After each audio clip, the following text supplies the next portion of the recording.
Dan hal itu diperkuat dengan munculnya kebijakan Donald Trump setelah terpilihnya dia menjadi presiden.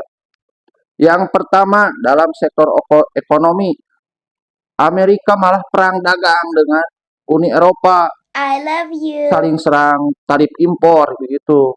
Yang kedua, dari segi pertahanan, Amerika justru malah menarik pasukannya yang sekitar puluhan ribu dari Uni Eropa karena dengan alasan pembayarannya itu lambat atau kurang begitu. Dan yang ketiga dan yang paling kontroversial itu adalah Amerika keluar dari perjanjian internasional ditandai dengan adanya perjanjian iklim Paris dan mencabut kesepakatan atau perjanjian nuklir dengan Iran.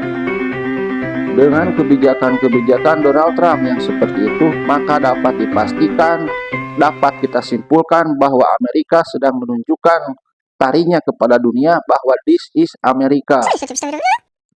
Namun, mereka lupa, sebenarnya kedua-duanya itu Uni Eropa dan Amerika itu sedang perang dagang dengan Cina. Di sini Cina mengambil kesempatan, mengambil keuntungan ya.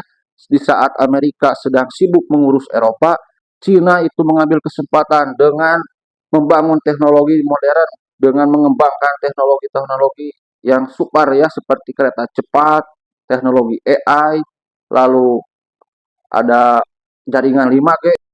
Iya, kita bisa melihat ya, meskipun mereka itu antara Uni Eropa, Amerika, dan Cina itu saling membutuhkan, saling tukar barang, saling impor dan ekspor, namun nyatanya di pasar global mereka itu sedang perang ya, sedang perang dagang, bahkan lagi sengit-sengitnya, lagi puncak-puncaknya itu.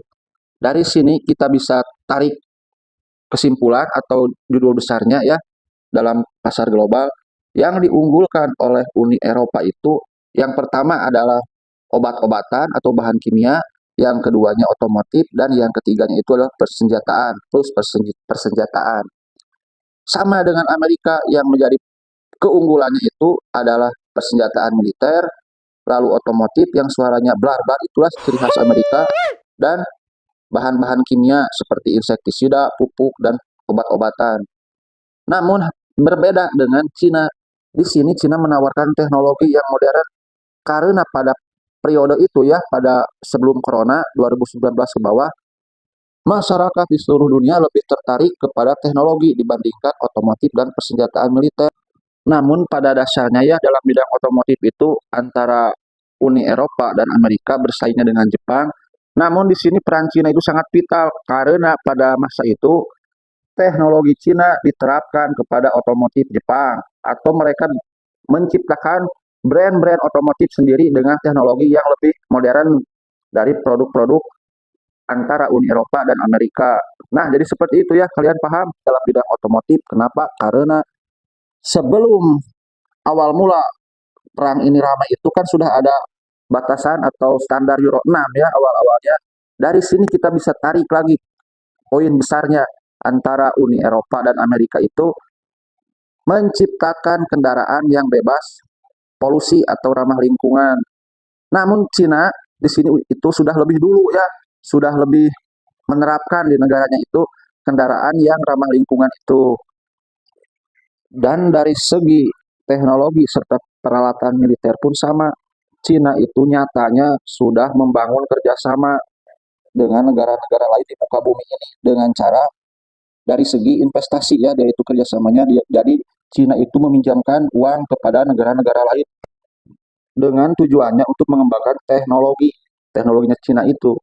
Jadi seperti itu ya. Puncak-puncaknya perang ini itu terjadi pada 2018 setelah Xi Jinping dilantik menjadi presiden Cina seumur hidup. Di sini Amerika dan Uni Eropa sadar kenapa itu Xi Jinping bisa jadi presiden seumur hidup, karena nyatanya masyarakat Cina itu sudah senang, sudah sadar bahwa mereka bisa mengungguli pihak Amerika serta Uni Eropa, makanya dia dipilih jadi presiden seumur hidup.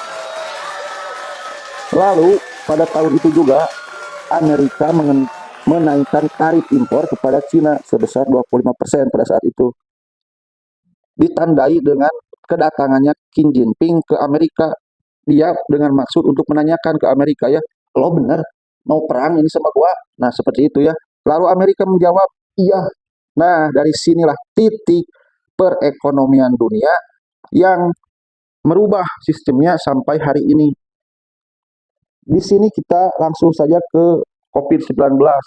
Ini COVID kan virusnya itu sudah ada sejak zaman purba sebenarnya, dari golongan corona. Kenapa kalau sudah ada sejak zaman purba, kenapa para ilmuwan khususnya di Eropa dan Amerika yang fokus terhadap obat-obatan tidak bisa pada saat itu tidak bisa mengakali atau mengobati virus itu? Ini yang jadi pertanyaan besar ya sampai hari ini. Kenapa ini COVID-19 itu tiba-tiba munculnya, tiba-tiba ada di Cina lagi ini adanya. Kalau nggak salah itu adanya di kota Wuhan ya, Tiongkok atau Cina. Sedangkan virus ini itu keluarganya itu sudah ada sejak zaman purba ya, sejak zaman batu mungkin sudah ada virus ini. Tapi pas 2019, akhir-akhir 2019 baru muncul. Sepertinya virus ini pintar atau sudah dimodifikasi dengan peralatan, dengan baju gerak yang kuat ya, sehingga tidak ada ilmuwan atau para ahli-ahli sains yang bisa mengobati atau memusnahkan virus itu.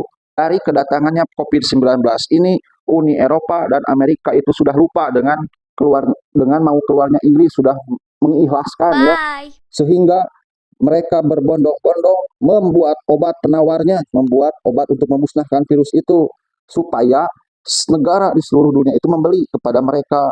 Namun nyatanya berbeda dengan Cina. Mungkin Cina itu ada ramuan yin dan yang ya, makanya dia itu tidak membeli atau tidak memasok obat dari Uni Eropa dan Cina dengan secara besar ya, hanya sedikit. Ya langsung saja kita berpindah sekenya ke Indonesia, negara tercinta kita ini. Pada saat itu lagi apa dan pengaruhnya terhadap perekonomian kita apa. Nantikan terus video selanjutnya pada channel Politik Teknologia atau tinggal klik kalian profil saya di bawah ini dan lihat postingan terbaru saya. Terima kasih. Wassalamualaikum warahmatullahi wabarakatuh.